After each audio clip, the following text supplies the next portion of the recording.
ZalengamMedia conflict report, intensifying clashes in Kachin State and beyond, July 2025 developments. The final week of July 2025 marked a significant escalation in Myanmar's protracted civil conflict, with intensifying battles in Kachin State and notable coordinated offensives involving resistance forces across northern and western Myanmar. The Kachin Independence Army, KIA, one of the most battle-hardened ethnic resistance forces, continued to challenge the military junta's grip on strategic regions, while allied ethnic armies, including the Kachin National Army, CNA, and Kuki National Army, Burma, KNAB, launched synchronized operations that further destabilized junta defenses. A surge in Kachin State clashes. Kachin State, long considered a fortress of resistance against the central military regime, saw renewed fighting from July 23 to July 29, 2025. Pro-junta militia, especially the Shanni Nationalities Army (SNA), launched multi-pronged attacks on KIA positions near the Burma-Myanmar corridor, displacing over 1,000 civilians in a matter of days. Field reports from frontline sources and regional news outlets indicate intensified junta airstrikes, coupled with coordinated ground assaults in areas previously considered under partial KIA influence. Particularly affected were ethnic villages sympathetic to the KIA cause. These targeted offensives align with the junta's broader strategy of weaponizing ethnic militias, like the SNA and PDF breakaway factions, to erode support for stronger revolutionary groups such as the KIA. The offensive is believed to have been supported by tactical airstrikes and artillery shelling, aimed at discouraging KIA reinforcement movements from Pakant and Mansi. KIA operational gains and ongoing resistance. The KIA has maintained momentum since its launch of Operation 307 in early 2024.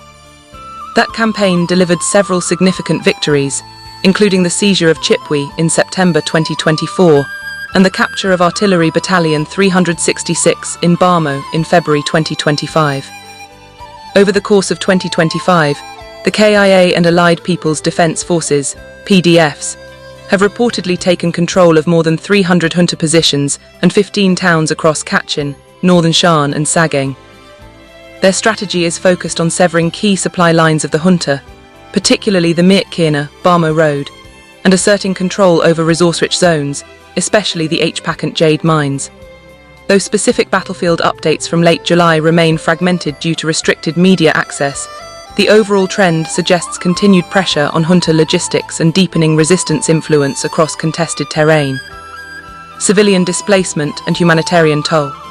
The collateral damage to civilians has been severe. More than 1,000 residents were displaced during the late July SNA offensive alone. This adds to the staggering national displacement figure, which now stands at over 3.2 million internally displaced persons, IDPs, since the 2021 military coup. Local media outlets and humanitarian monitors report that more than 555 civilian structures, homes, churches, schools, have been razed in Kachin State since mid-2022. These figures exclude the growing number of targeted airstrike casualties and unexploded ordnance victims in jungle zones where civilians are forced to hide. Ethnic Kachin and Lisu communities in particular continue to face the brunt of violence. While the junta claims it is targeting armed rebels, witnesses have documented indiscriminate air raids on civilian villages with no military presence.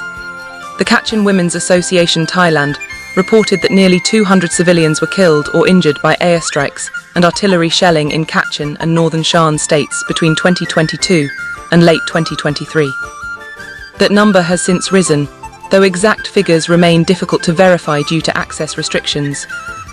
Chin and Kuki frontlines, CNA and KNAB step up resistance. July 2025 also saw important developments in Chin State and the Western Resistance Theatre, especially involving the Kachin National Army, CNA, and Kuki National Army, Burma, KNAB. Both groups are members of the Chinland Joint Defence Committee and have increased cross-border coordination with resistance forces in the Sagaing region and northwestern Mandalay. On July 21, CNA forces clashed with junta troops along the Phalam, Hakka Highway, reportedly destroying a convoy of 3 military trucks carrying ammunition. Casualty reports suggest at least 10 junta soldiers were killed, with no losses on the CNA side. The CNA's strategy has been to cut off junta reinforcement routes from Calais to the interior of Chinland and defend highland corridors vital to ethnic Chin autonomy. Simultaneously, the KNAB intensified operations in northern Mindat and along the Chin-Magway border. According to field intelligence sources, KNAB units ambushed a military unit near Thantlang on July 26, resulting in the deaths of 5 soldiers and the capture of military supplies. These tactical engagements form part of a broader anti-junta framework that emphasizes territory denial and attrition through guerrilla strikes. The KNAB, which maintains strongholds in western Chin State and cooperates with Kachin and Karen resistance networks, has also focused on defending Kuki inhabited villages against retaliatory junta air raids. Notably, KNAB units have established operational ties with the KIA in Sagaing and northern Shan, conducting joint patrols and intelligence-sharing efforts to contain junta movement between Shan and Chin corridors. Cross-ethnic solidarity and strategic coordination. A hallmark of the ongoing 2025 resistance movement has been deepening ethnic collaboration. The CNA and KNAB's involvement in simultaneous offensives in July reflects a strategic shift. Rather than fragmented resistance by isolated ethnic armies, there is now a more coordinated campaign across ethnic and geographical lines.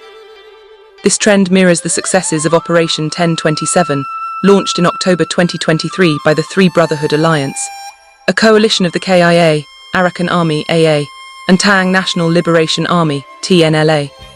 The operation was responsible for major territorial shifts in northern Myanmar and continues to provide a blueprint for multi-ethnic offensives against junta strongholds. In July 2025, similar joint strategies have emerged. KNAB units reportedly relayed tactical intelligence to KIA units about junta movement across Sagaing forest corridors, allowing KIA to launch targeted raids. Meanwhile, CNA commandos coordinated with People's Defence Force, Calais PDF Calais, to secure evacuation routes for displaced civilians from Machupi to the Indian border. Geopolitical pressures and China's role. As the conflict in Kachin escalates, the geopolitical shadow of China looms large. The KIA has long had a complicated relationship with Beijing, balancing military resistance with the need to avoid economic disruption that might provoke direct Chinese intervention. In January 2025, China reportedly pressured the KIA to cease operations near jade extraction zones after its rare earth mineral exports were halted due to conflict. The KIA briefly closed several border crossings to enforce control over these routes.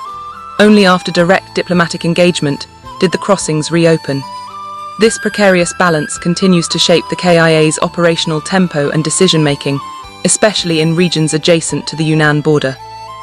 Furthermore, China remains wary of growing unity among Myanmar's ethnic resistance groups, fearing it could trigger a prolonged humanitarian crisis spilling into Chinese territory. Beijing's engagement has so far been limited to behind-the-scenes pressure and border economic negotiations. However, as the resistance movement expands westward into Chin and Sagaing regions, with CNA and KNAB increasingly influential, the junta's capacity to ensure border stability diminishes. Limited international response and ASEAN's failure. Despite mounting casualties and displacement, meaningful international intervention remains minimal. While the United Nations, United States, and the United Kingdom have issued strong condemnations of junta actions, tangible support for the resistance and humanitarian corridors remains lacking. In October 2023, a junta airstrike on Munglai Kayat village killed 29 civilians, drawing international outrage. Yet nearly 2 years later, the systemic nature of junta brutality continues unimpeded. ASEAN's 5-point peace plan, initially welcomed by some, has failed to produce any credible reduction in hostilities or dialogue with resistance movements. Several ethnic organizations have outright rejected ASEAN's neutrality, citing its refusal to recognize the legitimacy of ethnic self-determination movements.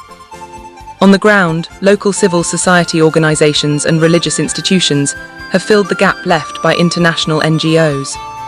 Kuki and Chin churches in particular have played a critical role in sheltering displaced civilians and providing basic medical care amid junta blockades. The road ahead, resistance endurance and tactical innovation. As July 2025 concluded, it became increasingly clear that Myanmar's conflict has entered a new phase.